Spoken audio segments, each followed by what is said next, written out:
औरंगाबाद के गैनी ग्राम में पहुंचे चिराग स्वामी सहजानंद सरस्वती के सपनों को पूरा करने का किया आह्वान। लोक जनशक्ति पार्टी रामविलास के राष्ट्रीय अध्यक्ष चिराग पासवान रविवार को बिहार के औरंगाबाद जिले के ओबरा प्रखंड के गैनी ग्राम पहुंचे, जहां उन्होंने किसान नेता स्वामी सहजानंद सरस्वती की जयंती पर हुए एक कार्यक्रम में पहुंचे थे। इस दौरान उन्होंने कहा कि स्वामी सहजानंद सरस्वती हमारे पुरखे हैं। पुरखों ने समाज की जो परिकल्पना की उसे साकार करना उनका कर्तव्य है। यह कार्यक्रम कृषक जमायत विकास मोर्चा की ओर से आयोजित की गई थी। मेरे पिता आदरणीय रामविलास पासवान जी, जिन्होंने पूरा जीवन समर्पित किया अपने प्रदेश के, अपने लोगों के, और इन 50 सालों की राजनीति में 5 दशक से ज्यादा वो राजनीति में रहे। उनका प्रयास रहा कि किस तरीके से समाज में बंटवारे की राजनीति को दूर किया जाए, समाज में किस तरीके से भाईचारे के साथ विकास लाया। मैं जानता हूं अभी भी उनके द्वारा किए गए कई कार्य अधूरे, उनके कई सपने अधूरे। उनका अंश होने के नाते उनके संस्कार है मुझे, उनके सपनों को पूरा करने के संकल्प के तो साथ निकला हूं। साथ ही में मैंने ये वादा अपने बिहार की जनता से किया है, अपने युवा साथियों से किया है, अपने बुजुर्गों से किया है, माताओं बहनों से किया है कि जब तक बिहार को विकसित राज्य नहीं बना दूंगा तब तक मैं भी बिहार फौज, बिहारी फौज के माध्यम से एक ईमानदार प्रयास कर रहा है कि किस तरीके से बिहार के किसान, बिहार के मजदूर, बिहार के युवा जाति की नहीं जमात की बात करने की जरूरत है। हम लोग जमात को आगे लेकर जाने की जरूरत है। हम लोग को हर उस वर्ग को आगे लेकर जाने की जरूरत है जो वर्ग आजादी के 75 साल के बाद भी जो वर्ग हाशिए पर, उसको आगे लेकर जाने की बात है। आज भी मैं देखता हूँ भाई मेरे युवा साथी मजबूर है दूसरे प्रदेशों में जाने के लिए, शिक्षा के लिए, रोजगार के लिए। मैं बुजुर्गों को देखता हूँ दिल्ली जाते हैं, एक तरीके से इन लोगों ने संघर्ष करते हुए आज अगर हम लोग यहाँ तक पहुंचे हैं और उसमें कुछ भी सुविधाएं हम लोग को हासिल हुई है तो उसमें हमारे पूर्वजों का योगदान रहा है, उनका खून पसीना रहा है, उनके संघर्ष रहे हैं, जिनको रहते जीवन तक हम लोग को याद और न सिर्फ याद रखने की जरूरत है, उनसे प्रेरणा लेने की जरूरत है। जिस समाज की उन्होंने कल्पना की थी कि समाज में भाईचारा हो, एकता, बराबरी का एहसास। पर आज की तारीख में जब हम लोग देखते हैं, ये राजनीतिक मंच नहीं है, मैं कोई राजनीतिक चर्चा करूंगा नहीं, पर आज की तारीख में जब हम लोग देखते हैं क्या वो बराबरी का समाज हम लोग बना पाए। कई ऐसे राजनीतिक दल है, कई ऐसे राजनेता हैं जो अपने अपने स्वार्थ की राजनीति के लिए हम लोगों के बीच बंटवारा करने का प्रयास करते हैं। विभिन्न तरीके की कभी पिछड़ा, कभी हिंदू, कभी मुस्लिम, कभी लाभ, कभी कुश, कभी कोरी, कभी कुर्मी, कभी महिला, कभी पुरुष। विभिन्न तरीकों से हम लोग को बांटने का प्रयास किया जाता है, जबकि हकीकत है कि भैया जाति बाद में है, धर्म बाद में है, पहले हम सब बिहारी हैं और बिहारी होने का हमारी पहचान है भैया बिहारी। लोग जो हम लोग को जातियों में, धर्म में बांटने का काम करते हैं, हकीकत में अगर हिंदुस्तान में, बिहार में ही नहीं पूरे हिंदुस्तान में अगर कोई एक फर्क है, कोई एक भेद जिसमें बांटा जाना चाहिए तो वो अमीरी गरीबी का।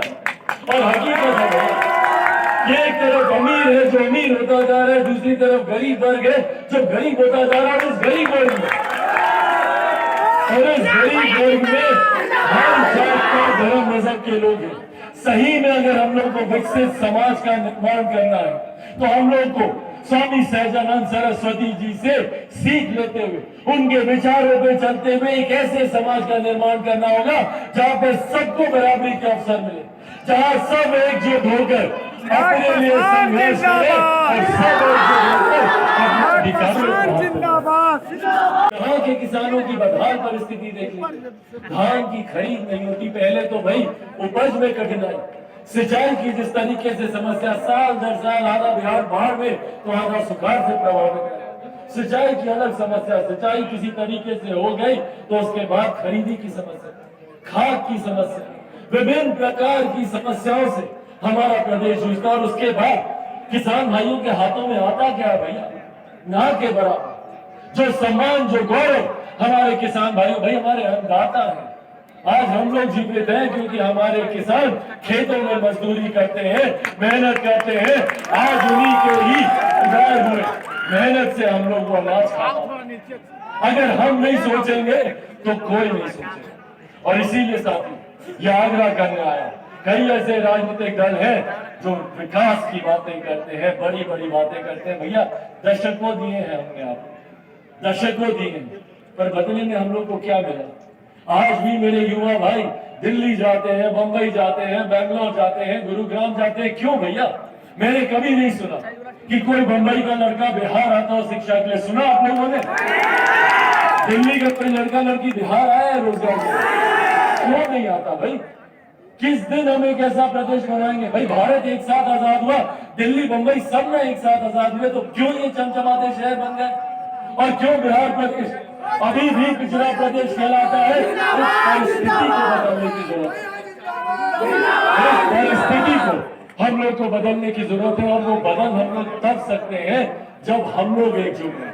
ये उंगलियां जब एक साथ आकर मुट्ठी बनती है ना, तो इसकी ताकत के आगे बड़ों बड़ों को झुकना पड़ता है। और यह आग्रह करके जाऊंगा, अपने बड़ों के अनुभव से सीखते हुए हम युवा पीढ़ी को अपने जोश को इनके अनुभव के साथ जोड़ना होगा, और एकजुट होकर, एकत्रित होकर बिहार के खोए हुए गौरव, बिहार के खोए हुए स्वाभिमान की लड़ाई हम सबको साथ मिलकर लड़नी होगी। तभी सही मायनों में हम लोग स्वामी सहजानंद सरस्वती जी के सपनों के समाज का हम लोग निर्माण कर पाएंगे। और इस दिशा में बिहार फर्स्ट, बिहारी फर्स्ट के माध्यम